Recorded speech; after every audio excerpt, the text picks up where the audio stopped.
دلوقتي صورتين على الشاشة هنكون بنشوفهم، يا ترى ايه الفرق بينهم؟ تحب تسكن في اي عمارة فيهم؟ العمارة اللي على اليمين ولا على الشمال؟ طب يا ترى ايه الفرق في الاثاث اللي بينهم؟ انهي عمارة هتثبت اطول وقت؟ محاضرة النهاردة هنتكلم الثبات للأبد. في رسالة يوحنا الأولى 2 وعدد 17 يقول: والعالم يمضي وشهوته، أما من يصنع مشيئة الله فيثبت إلى الأبد. هنتكلم في محاضرة النهاردة عن 4 حاجات. إيه معنى الثبات للأبد؟ وهل وأنا موجود على الأرض مش هعمل خطية؟ إيه هي مشيئة الله لحياتي؟ رقم 4 تطبيقات عملية إزاي أعيش الثبات للأبد. فالنهاردة هنتكلم معنى الثبات، يثبت إلى الأبد. الثبات يعني إن أنا أكون ثابت في إيماني ومحبتي لله للنهاية، كمان أكون في علاقة مستمرة مع الله.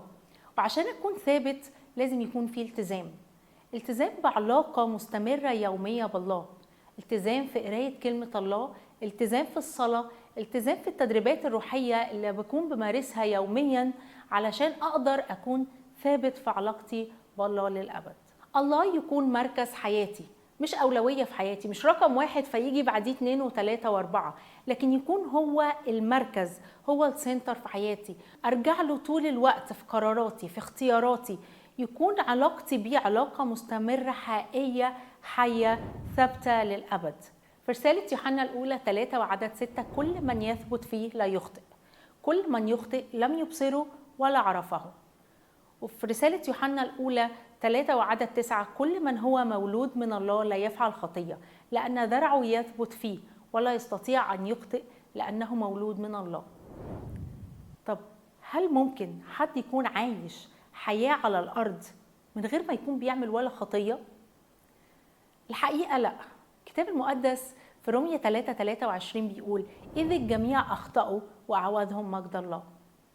طيب إيه فكرة إنه الشخص الثابت فيه لا يخطئ؟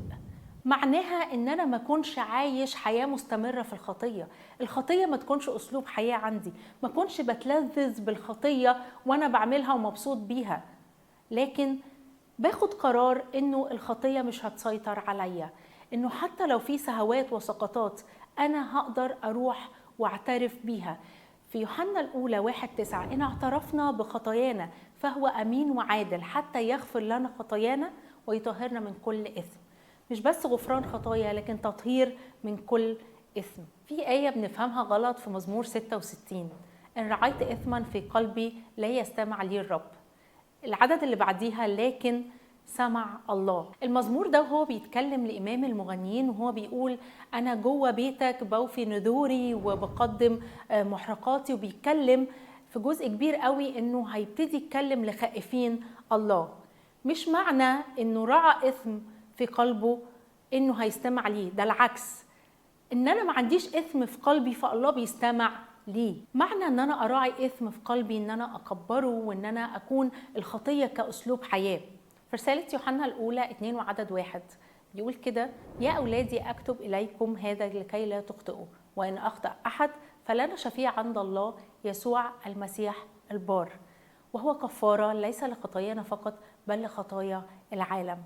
فلما بيكون في خطيه في حياتنا، السهوات، خطيه بنقع فيها مش عشان احنا عايزين نمارسها وبنستلذ فيها، لكن بنرجع نعترف بيها ولينا شفيع هو يسوع المسيح البار. مش هينفع نعيش بدون خطية على الأرض بسبب طبيعتنا البشرية، لكن نقدر نعيش حياة القداسة، حياة اللي فيها الله بيدعونا: كونوا قديسين كما إني أنا قدوس. في توبة مستمرة لازم تكون في حياة المؤمن. كل يوم بتوب عن كل ضعف في حياتي، عن كل خطية، عن كل سقطة في حياتي. في حاجة كمان اسمها الطبيعة الجديدة. الله ادانا حياة جديدة. في كورنثوس الثانية 5 وعدد 17 بيقول: إذن إن كان أحد في المسيح فهو خليقة جديدة، الأشياء العتيقة قد مضت، هوذا الكل قد صار جديدا. في صراع في حياتي بين الخطية وبين الطبيعة الجديدة، لكن مين فيهم اللي بيقدر يكون بيتسلط على التاني؟ ايه فيهم بيكون اقوى من التاني اللي انا هغذيه اكتر؟ فالطبيعة البشرية الساقطة اللي كلها خطية، لو انا كل يوم بعمل نفس الحاجة وأنا بستلذ بالخطية، بروح أماكن فيها أنا عارف إن أنا هقع في الخطية، بتكلم مع أشخاص أنا عارف إن أنا معاهم هكون بسقط في الخطية، ومستمر إن أنا أعمل كده. الطبيعة البشرية الخطية هي اللي هتكون بتكبر، هي اللي هتكون بترعى جوه قلبي. لكن الطبيعة الجديدة لو أنا غذيتها كل يوم، قراية كتاب المقدس، الرسالة اللي بتجيني من الله كل يوم.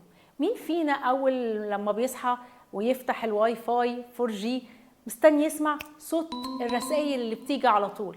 الله بيبعت لك رسالة كل يوم، بتجري عليها تفتحها تعرف عايز يقولك ايه النهاردة. بتتكلم معاه كل يوم في الصلاة، مستمر كل يوم طول اليوم بتحكي معاه عن مشاعرك، عن ظروفك، عن أوقات نجاحك، عن أوقات فشلك، عن أوقات أنت حاسس فيها بالوحدة. مشاعر كتير قوي بنمر فيها كل يوم، لكن بتتحرك ليه؟ أخبار التدريبات الروحية إيه؟ التدريبات اللي تقدر تكون بتوصلك زي ما كنا بنتكلم في المحاضرة الأولى عن الجهاد والنعمة. يا ترى إيه أخبار الجهاد في حياتك؟ الرسول بولس كان بيقول كده في رسالة روميا 7:15-25، هو بيقول: لأني لست أعرف ما أنا أفعله، إذ لست أفعل ما أريده بل ما أبغضه فإياه أفعل. عنده الصراع ده، لكن بينهي إنه الصراع ده أشكر يسوع المسيح لأنه بنعمته بالناموس باجتهادي اللي أنا بقول عنه جاهدت الجهاد الحسن أكملت السعي.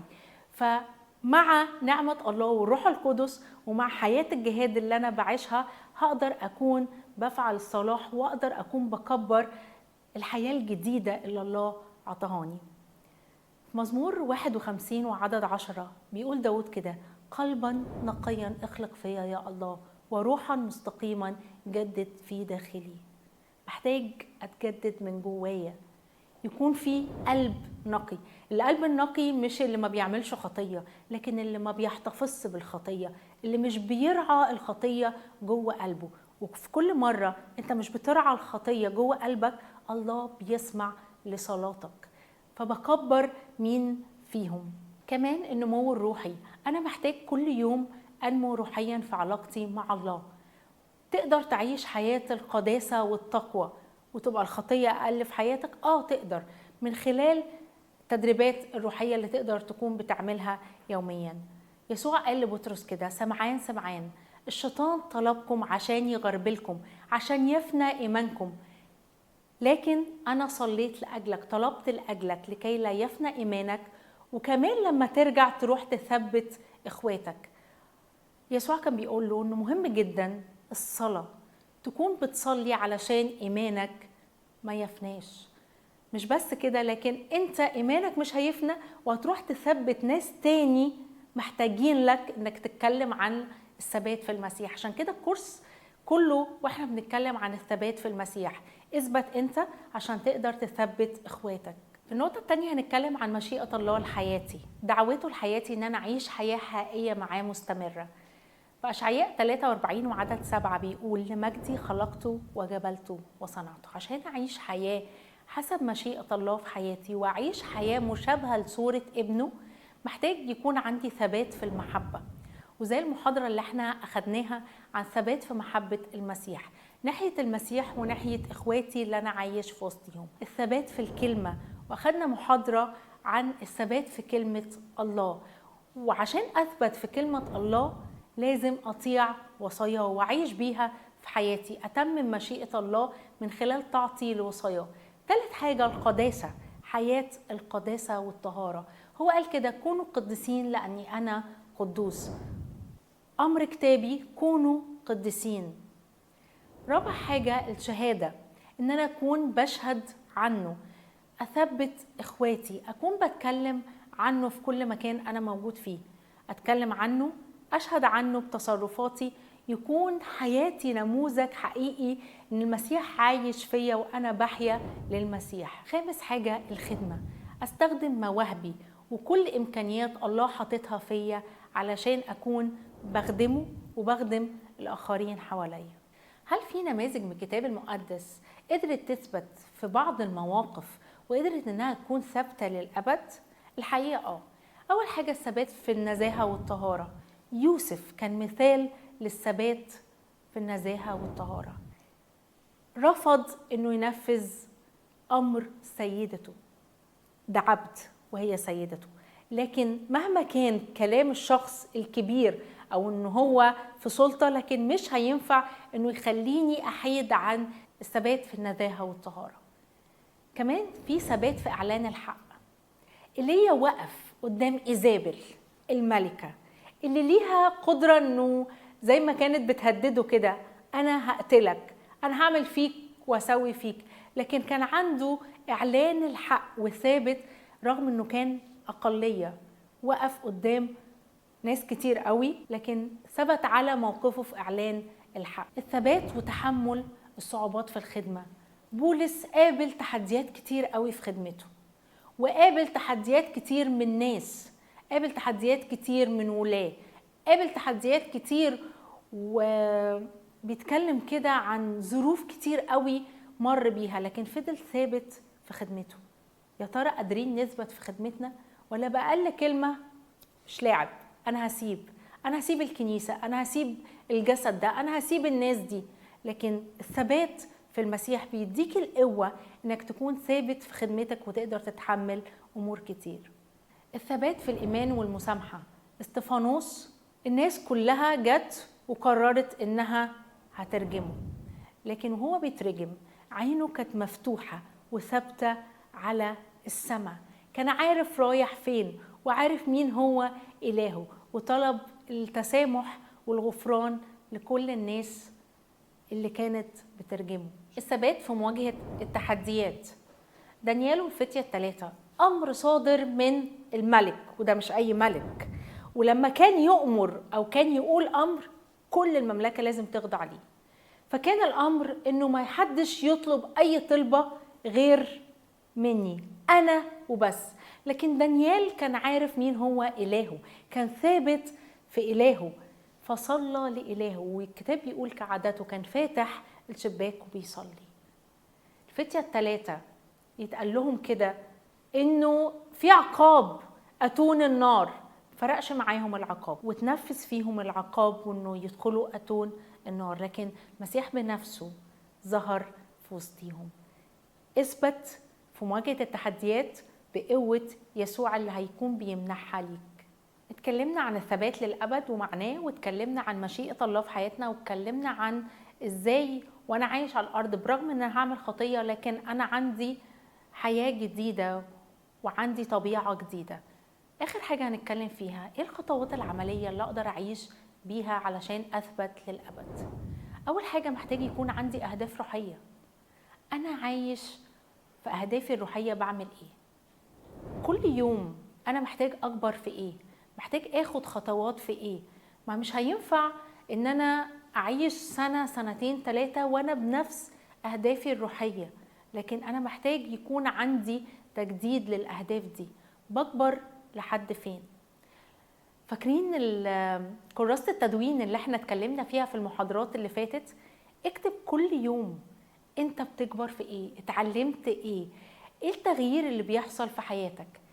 تاني حاجة محتاج تكون بتراقب نفسك روحيا، الحاجات اللي بتسقط فيها محتاج تقوم تاني. الكتاب المقدس هو بيقول لنا ان الصديق يسقط 7 مرات ويقوم، في كل مرة بتقع فيها تقدر تقوم تاني وتنفض الخطية وتنفض كل حاجة بتلوثك، كل حاجة بتأثر فيك. معتمد على نعمة الله 100%، ومعتمد كمان على اجتهادك في التدريبات الروحية اللي بتقدر تقوم بيها. محتاج كمان يكون ليك مرشد روحي، حد بتكبر معاه وبتاخد خطوات روحية معاه، الشخص ده يكون روحيا في علاقة مستمرة مع الله، يكون ثابت مع الله عشان يقدر يكون بيوصل لك الثبات الحقيقي مع الله، يكون كمان حد ثقة تقدر تتكلم معاه وتصلي معاه ويكون بيتابعك. الاعتماد على الروح القدس في التحديات والصعوبات اللي بتواجهها. ممكن في وقت تحس بضعف، وقت تحس بعدم تشجيع، وقت تحس انك انت لوحدك، لكن اعتمادك على الروح القدس، الروح اللي بيشجع، بيعزي، اللي بيقودك في كل خطوات حياتك، اللي بيخليك تشوف الله دايما في مركز حياتك. آخر حاجة المسؤولية والالتزام. محتاج يكون عندك التزام يومي انت بتحطه. انا هاخد الوقت ده هو وقت هلتزم فيه قدام ربنا بالخلوة، هلتزم فيه قدام ربنا بان انا اسمعه واتكلم معاه. وعلى مدار يومك تقدر تتواصل مع الله. وكمان مسؤولية كبيرة انك تكون انت ثابت عشان تقدر تثبت اخواتك.